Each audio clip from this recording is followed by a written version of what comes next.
It's a great pleasure to welcome you to the Edinburgh International Culture Summit from the British Council's new head office in Stratford in East London. It's a virtual welcome, but no less warm for that. The summit is a joint venture, a collaboration between the UK government, the Scottish government, Scottish Parliament, Edinburgh International Festivals, ourselves as the British Council, working with the Culture Summit Foundation. It would have been so easy to cancel this particular summit, given the times that we are in, a time of huge contradictions. We are in the middle of a global pandemic, but equally our connectivity with our friends and our communities are all the more important to get us through difficult times.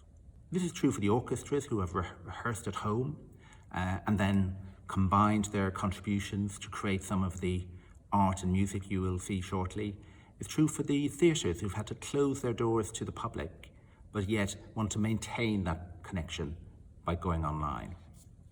We're living through times of huge contradictions.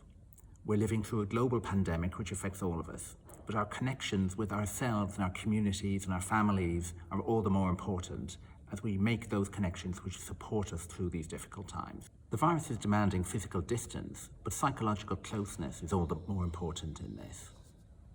At a time when we are seeing major loss of life, major threats to our livelihoods, we rely on these connections to give us some hope for the future. And the cultural sector is nothing but inventive. So we are looking for new ways to connect, new ways to create, and new ways to maintain those connections, which will be all the more important as we rebuild the world, which we don't yet understand once the pandemic has passed. In the post-COVID world, there will be many demands on the public purse, all of them valid.